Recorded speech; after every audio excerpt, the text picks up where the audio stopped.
Hey, and welcome to another Podcast Valley Sunday. I am one of your hosts, Jeff Cameron. And I'm your other host, Chris Paco. Boom. We figured a special episode. Let's get crazy. Well done. So here we are. This is a part 2 of our reaction to the Monkees Live 1967, where we listen, where we talk, where we love and groove on the Monkees Live. That we do. Yes. So let's just get right into it, because I think people don't want to hear us. They want to hear us talking over the Monkees. Let's get right back to that. It's almost like this concert has like the longer part we just went through, like a bunch of songs, bunch of hits, bunch of killing you, and then it comes in with like each guy gets his solo moment, and then we come in at the end with like 3 rippers, which might have been like the encore, perhaps, right? No, I think it's just the end of the show. Maybe they come out and do Steppin' Stone as the proper encore, but we'll get to that in a minute. Yeah, and we'll talk about the last bunch of Monkee songs once the thing is over, I think. But we got to take a minute because they're each going to launch into a little solo piece, and I think it is to give the rest of the guys to give everybody a breather of some length. And like Micky gets to go last because he needs the longest rest, probably due to the drumming and singing at the same time that we talked about earlier. Also, he just gives her like crazy during his song.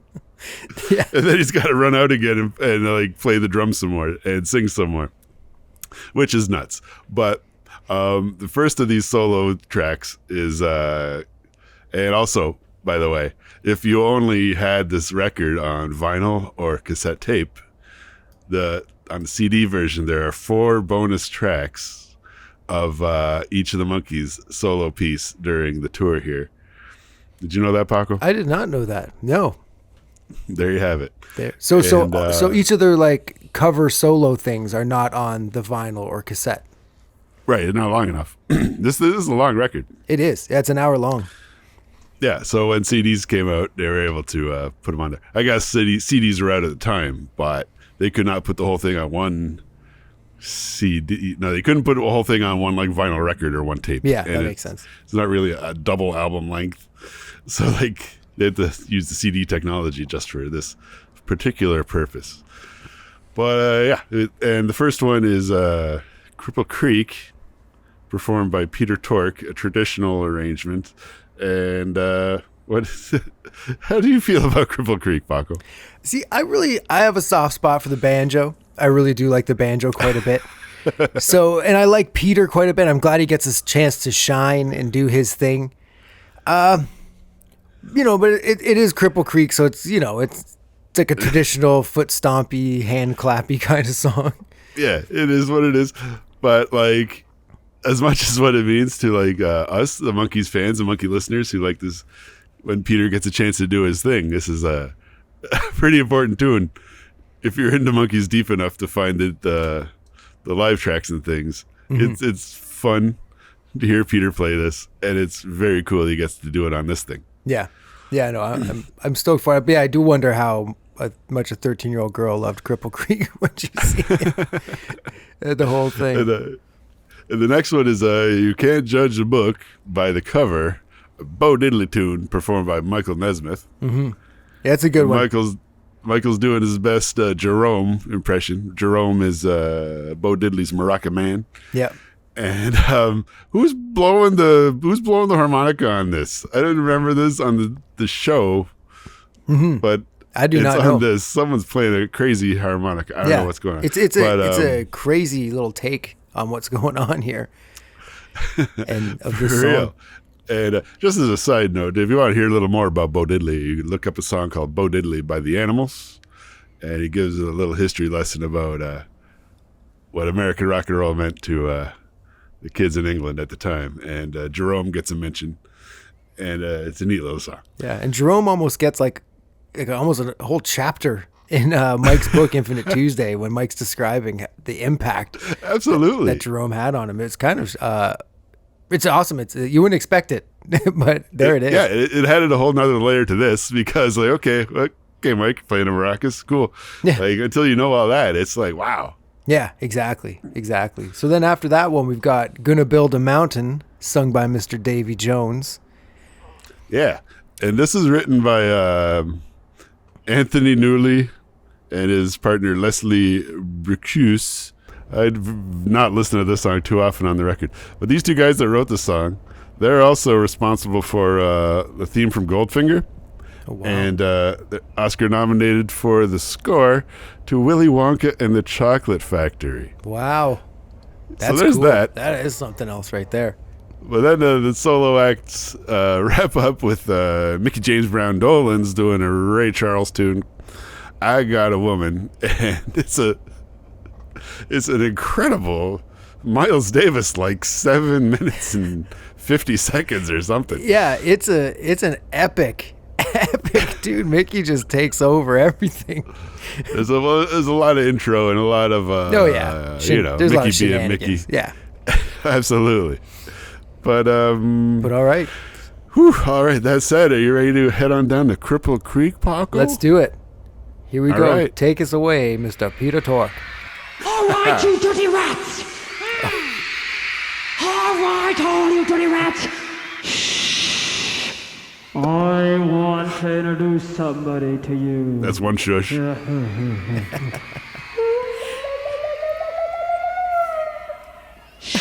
Quiet. Ladies and gentlemen, the gargantuan Peter Tork. We were crazy to think we could get through a concert without a Cagney impression. Hello again. How are you? That's fine. Are you happy you're here? No! What do you mean, are we happy we're here? Would we pay our good money to come here if we weren't going to be happy? No, you wouldn't. So I'm glad you're happy, because we're happy to be here. I'm gonna, hi. Oh, dessert!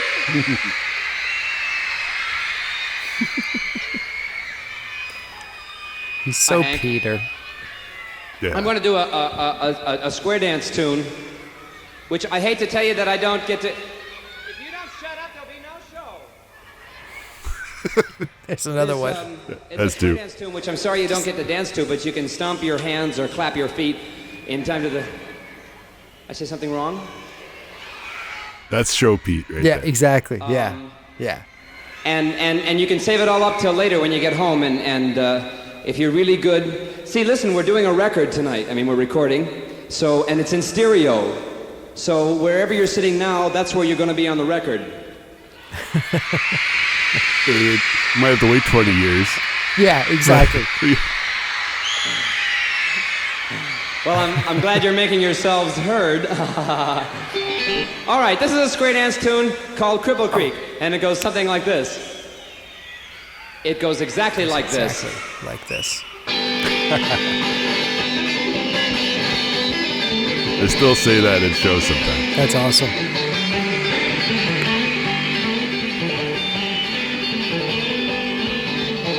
Well, I married a wife in the month of June, married her up by the light of the moon. We lived down on Cripple Creek, we've been down there about a week. I'm going down to Cripple Creek, I'm going on a run, going down to Cripple Creek to have some fun. Going down to Cripple Creek, I'm going on a run, going down to... I can almost see 13-year-old girls' like eyes just like glaze over. Like, I gotta pee. yeah. Where's Davey? What's going on here? Now, Cripple Creek girl, But the thing is, he's playing really well, and it's a really cool thing. But Yes. I think it probably went over the heads of the ladies. I bet some people dig it. Oh yeah, for sure.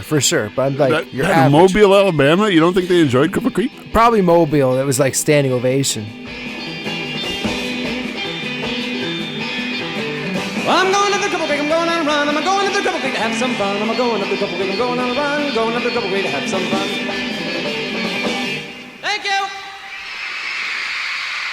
Boom. You're such a lovely audience. We'd love to take you here we home go. with us. We'd love to take you home. I don't really want to stop the show, but I thought you might like to know that the singer gonna sing a song, and the man's name is Mike Nesmith. Okay. Some perspective, It's always cool. but like, it was just like 2 months ago they got knocked off the charts. by Mike by the Beatles. Yeah. Sgt. Pepper. That song is 2 months old. That's crazy.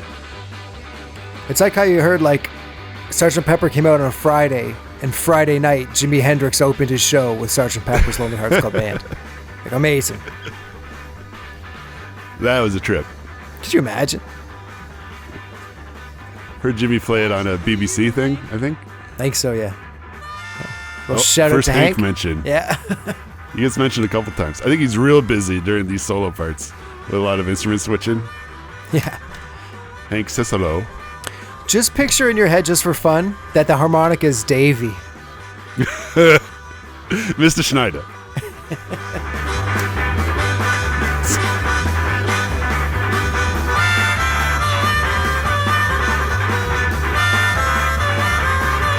Might be one of the Sundowners, the band that backs up the Monkees during their solo thing. Also the opening act.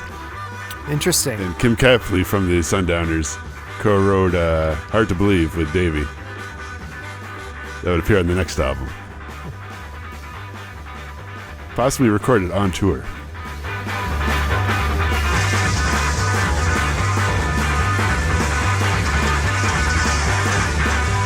Maybe it was Mike on the harp because there's those maracas. Yeah, it could have been, man. Yeah, if anybody knows if Mike played harmonica on that part, let us know.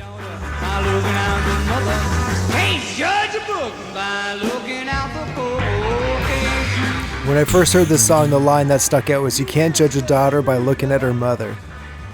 I thought that's funny. I'm a lover. Can't judge a book by looking out the cover.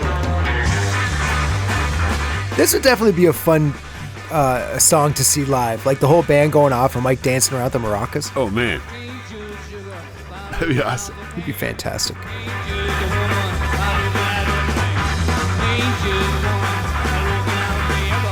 Can't judge a book by looking out the cover.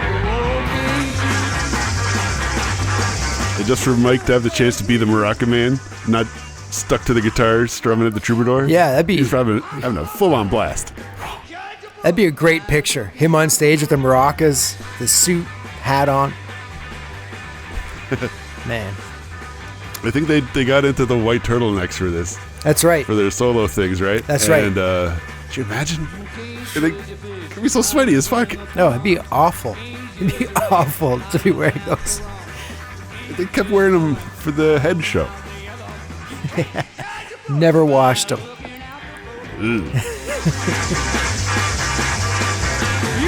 I think the song is about don't judge me on my sweaty turtleneck.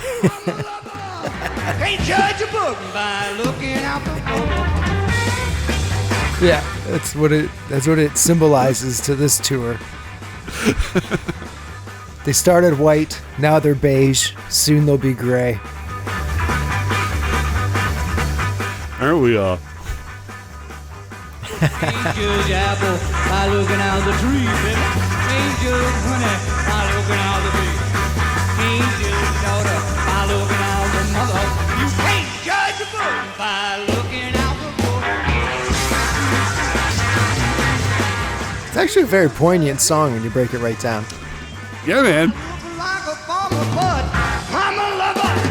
Can't judge a book by looking out the cover. Looking at the cover. I wonder if the band had like those square guitars. Was that Bo Diddley had those square guitars? Yes, Bo Diddley had the rectangular guitar. Yes, absolutely. And now, here he is, what is considered by some to be the world's best-looking midget, David Thomas Jones, baby. Two midget references. Two midgets. Nice. Hello. So jovial. From a little hill, I'm gonna build a mountain. At least I hope I will. I'm gonna build a mountain. I'm gonna build it high. What a swinging number. Know how I'm gonna do it. Only know I'm gonna try. I'm gonna build a I wonder why Davey chose this song. from a little hole. I don't know. Like every other guy has like a story and we understand it, but with Davey, it's just like he just wants to swing, baby. Yes. It's in his wheelhouse. Definitely.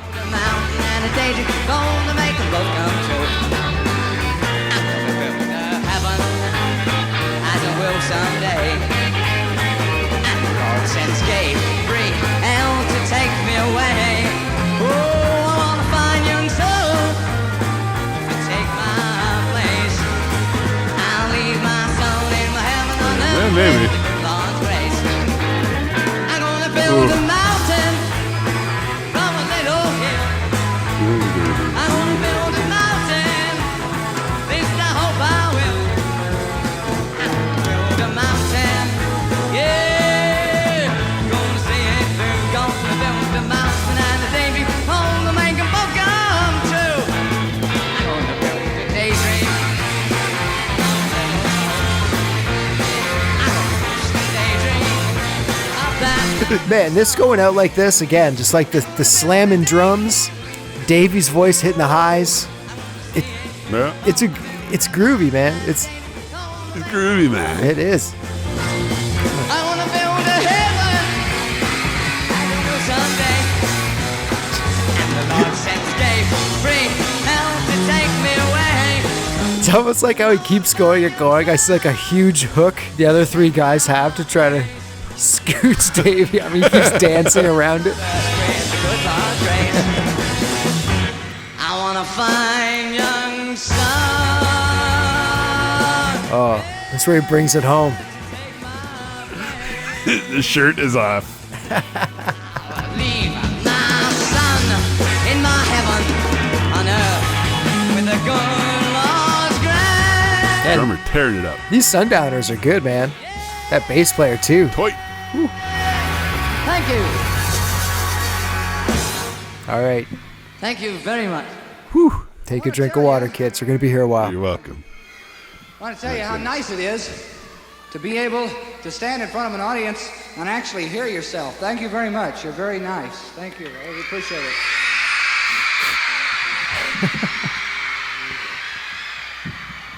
I think this is the first night in 22 years I've ever been able to hear Micky, you know?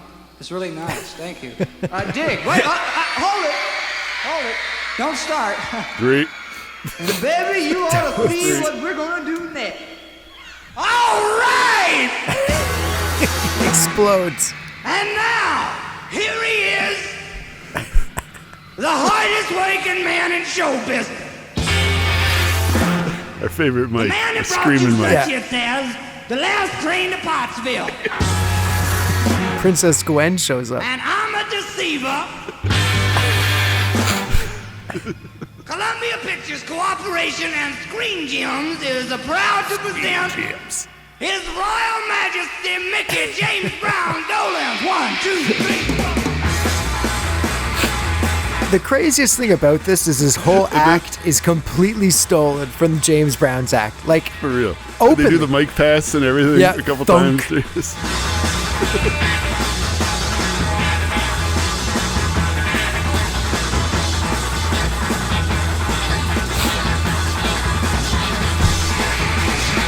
We're a minute in and no significant song has happened yet. oh man. It's like, you gotta just see in your mind Micky dancing around. Like, buzzing around like James Brown. I wonder if he'll do it on the current tour coming up. Maybe. Could you imagine? That'd bring the house down. Except he's wearing the tablecloth from Randy Scouse skit. That's what they drape over him instead of a cape. They put the Randy Scouse. That'd be Oh, awesome. shit. I got a woman over town. She's good to me, yeah. She's good to me. That's my baby. 'Cause I understand. I know. I'm a loving man. I got a woman over town. She's good to me, yeah. She's good to me, yeah. I got a woman over town. She's good to me. She's good to me. I got a woman over town. She's good to me. She's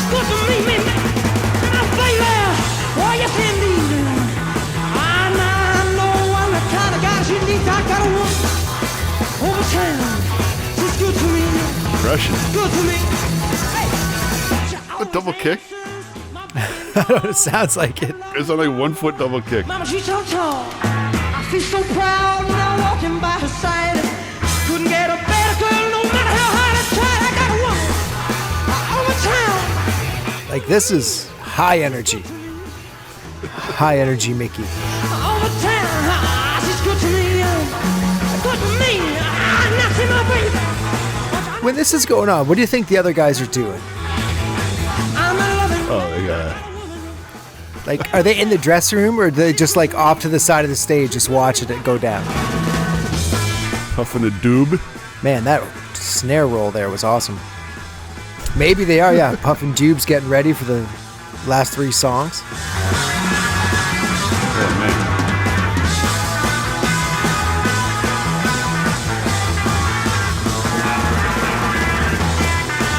Woo! Fast Eddie who? Call, loving mama, mama she's top tone. I feel so proud, walking by her side.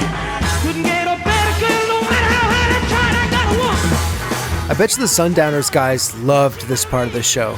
Because when they open, man. they're opening, people are showing up, no one cares. But when they're up there with the Yeah. Monkees, they've got the attention. Like, they're in the band, you know?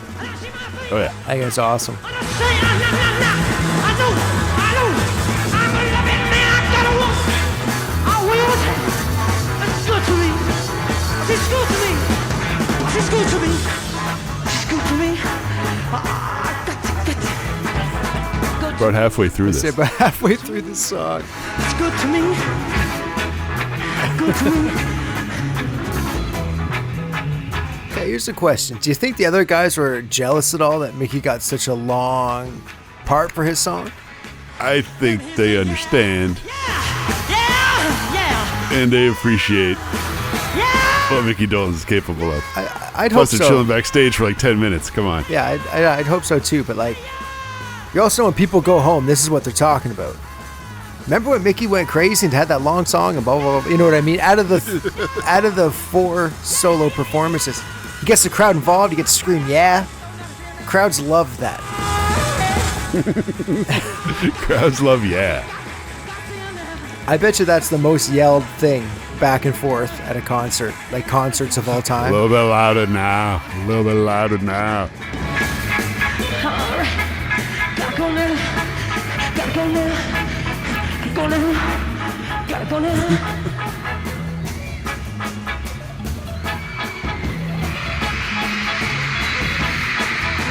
I think this is the whole thing with the cape and all that. Yeah.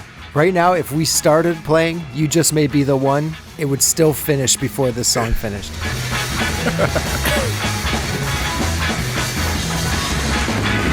This drummer is unreal. I'd like to find out his name or her name. I think their names are in the liner notes. I don't remember for sure though. Maybe we could get him as a guest on the podcast.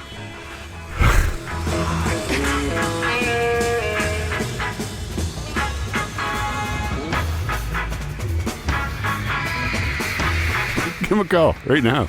We got some time to kill. Yeah, exactly.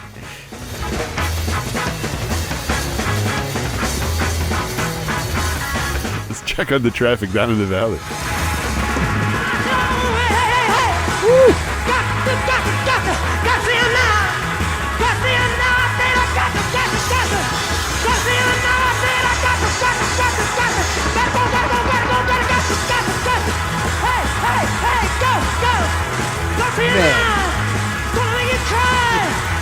And if it's to be believed, the set list here, he goes right from this to "I'm a Believer," Yeah.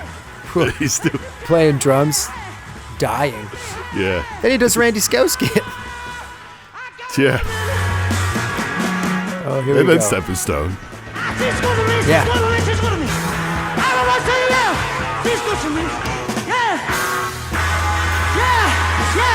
But you'll notice Mickey's general demeanor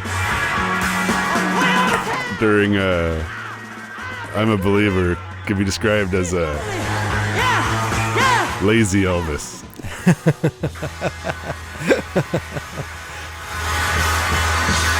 He's tuckered out already, let's say. No doubt. He just played the At least song he's- for 8 minutes. Okay. So at least I'm sitting down, but goddamn. Yeah. It's not even just has to play drums. He has to play drums and sing. Oh, at first they buy some time for him to catch a breather with the flash thing. Gets to wring out his wool shirt. Hey, listen, we're gonna play a game, and it's gonna be a big flash, because what it is everybody flashes their flash cubes at the same time, and that's a pretty big flash. If you like big flashes, you'll like this. If you don't, you're gonna hate it. The purpose, or one of the other ideas, is so that everybody who forgot to bring a flash cube is gonna get a flash picture anyway, because as soon as Micky comes out here, we're gonna go like 1, 2, flash, and This is something definitely of the time. Flash cubes and things. Flash cubes. In case you did bring one.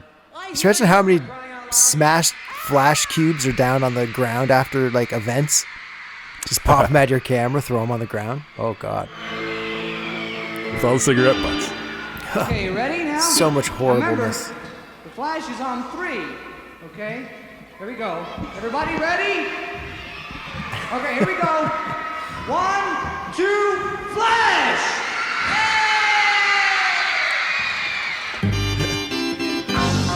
Right into it. Yep.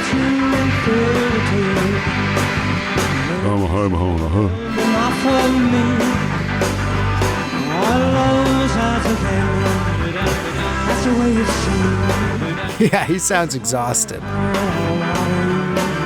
I think he invented mumble rap right there. Oh yeah? Did you read that somewhere? I did in the source. They're talking about the invention of mumble rap with Micky Dolenz.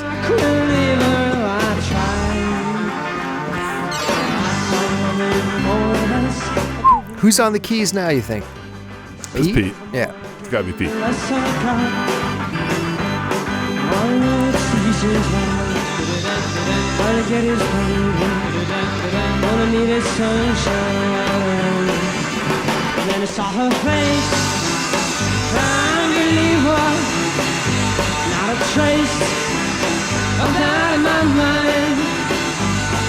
Yeah, we've said it before, and I'll say it again now, especially because I'm a Believer, one of their biggest songs. Like, the garage band version of I'm a Believer. I'm not saying it's better than the other version, but there's more to it to me. You know what I mean? Yeah, man. The rawness, the realness of it. I freaking love Oh it. yeah.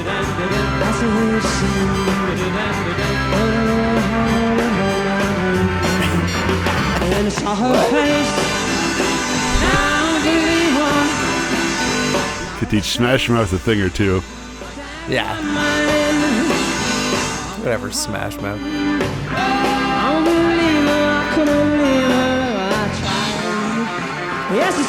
I gotta give her at the end. Yeah. Oh, he's trying. It's killing me.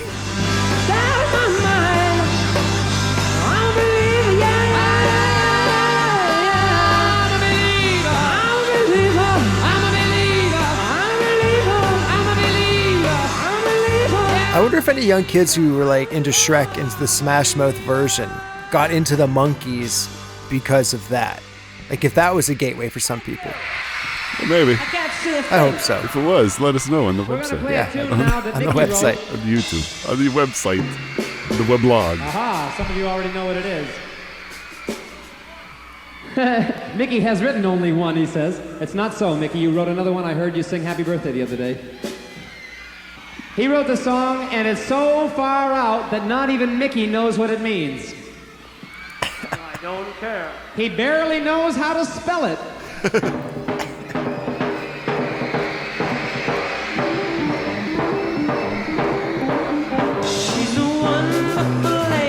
This is an interesting one to throw on this live set. Not in a bad way, just it's like, oh, yeah. Like, But yeah, they're technically pushing headquarters. exactly, yeah. The direction they're going. And so it's this threshold crossing from like the first two albums, season one, and now it's like Yeah. things are getting serious musically. Here's a few songs from it. But here's also, the hits as well. And it's also a song that Micky wrote, right? It's like he's proud Yes. of this song. He's out there doing it now as well. Yeah. This plus all the Mike songs, half the songs on the record are written by Monkees. Of the Monkey songs. That's awesome. Yeah, it's such a moment. Like, I'm so glad they did record these things and release it, because it is like the snake shedding its skin kind of thing. It's right in the middle of it.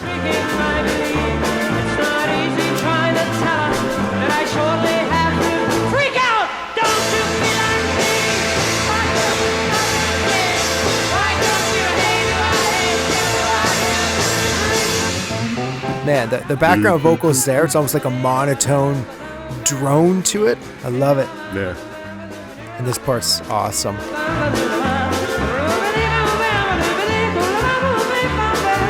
So is Micky playing drums at this part? I think he is, but... Psychedelic! Because I don't know if he'd be up front banging the big drum. And you get like Davey on the drums. Because I don't even think they show it on the... No. When they shot that on tour thing, it wasn't even part of the set yet. No, I don't think so. And hearing Mike sing this part for the live stuff instead of double Mickeys. Awesome.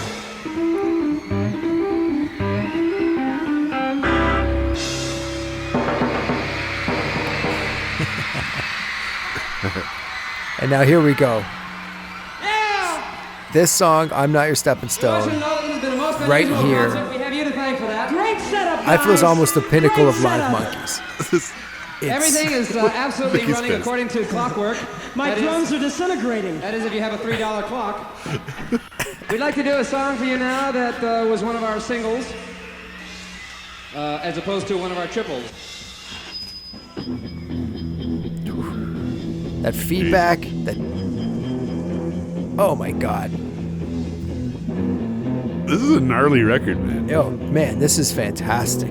This... They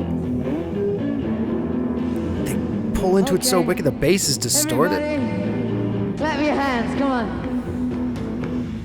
Yeah, this is... It's almost like scary and ominous. You know what I mean? It's almost like unnerving at this point. It's like, ooh, what's happening here? The first tingles of an acid frenzy.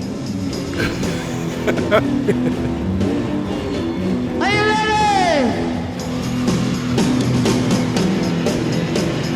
1, 2, 1, 2, 3, 4.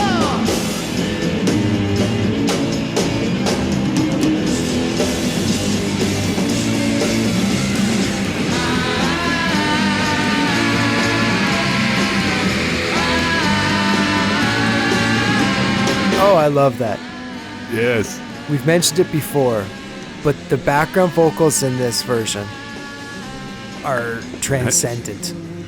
Hang on to your seats. Now you're walking around like you've never used me. You've been awful careful about the friends you choose, but you won't have my... You know the song's the Monkees, and you know it's them playing it, but it just seems so much more badass than anything you could have imagined coming out of them. It's like even everything else is faster live, but this is like a tiny shade slower, more ominous. Yeah. Till they blow it up here. It's like you want to hear a version of the Melvins covering Steppin' Stone when you hear this version of Steppin' Stone. Yeah, sludge rock. Work got invented right here.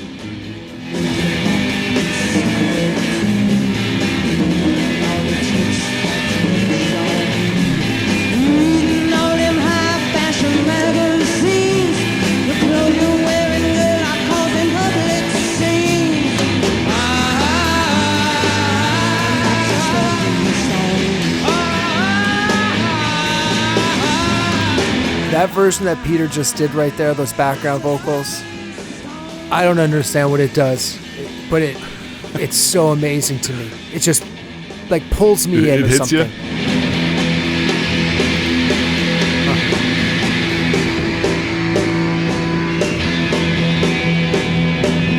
smiles and gets all trippy. Yeah.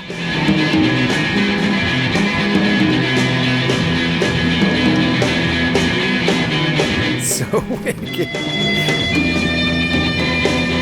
I know I'm just like fanboying out here and everything, but this is amazing to me right now. It's just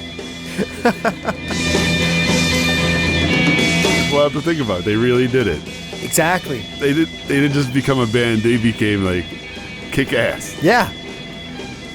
And I feel that's the kind of thing a lot of people don't know about the Monkees playing live and playing their own instruments. It's like, yeah, they didn't just play their instruments. It's like they played them, but not exactly like the record. They made it their own thing. They're almost like, For real. the Monkees live are an amazing Monkees cover band.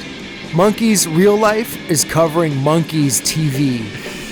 And it sounds like Monkees Real Life doing it. Well, imagine being the kind of fan who picked this up in June '87, and then Pool It comes out. Exactly. Yeah.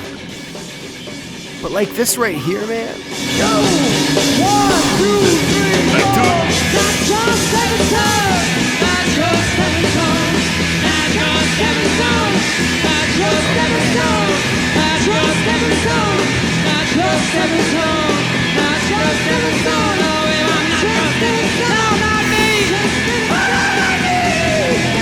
Steppin' Stone is like Beastie Boys ending every concert with Sabotage. It's like you couldn't top this, so just put it last every time because it's that great.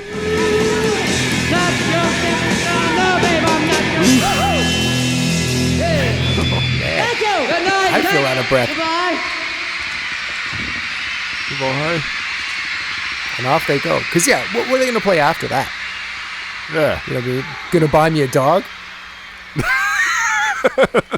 No way. For real. Okay. Woo.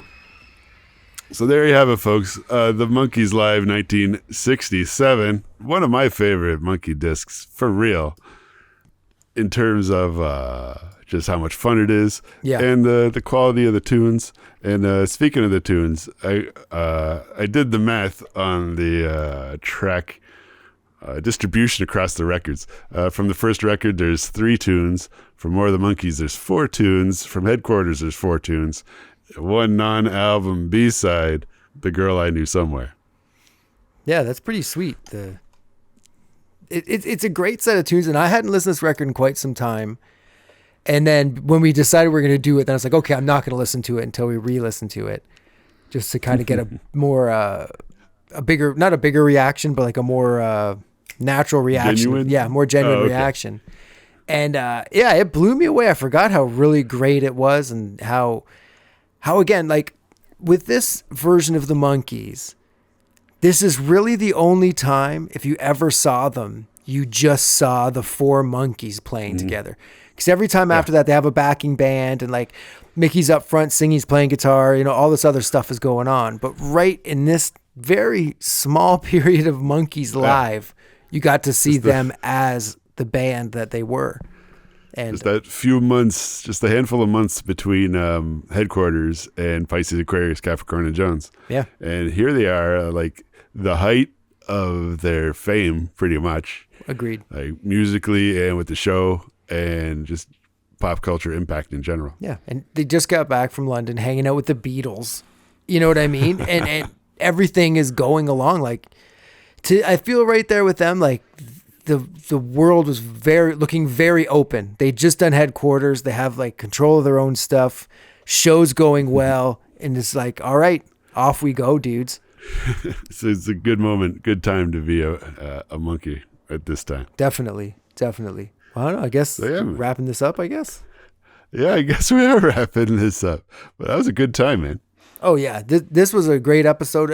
Even just like from our, I don't know if maybe it doesn't sound like a great episode, just us listening to music and then talking over it. But I had a great time doing it. I hope you did too. A big 2-parter, which we didn't see coming originally. Yeah, well, gotta do what we gotta do. Yeah. Oh yeah, and also I think the shush count made it all the way to 3. Yeah, I heard. Yeah, it's funny telling the crowd to shush. Shush! Such a a Mike and Peter thing to do. Like try to play some music here. Yeah, Davey and Micky are like louder, and Mike and Peter are like, shush, listen to me. Listen to my music here. Jeez, shut up. I like that Peter does say, if you don't shut up, we're going to go There'll home. be no show. Oh, man. He tells me Fantastic. shut up. Amazing. Well, all right. Thank you all for checking this out. It was a cool episode. I hope you enjoyed as much as we did. We sure did. All right. So from me, Paco. And me, Jeff. Have yourselves a Monkees little evening. Thank you. Bye-bye.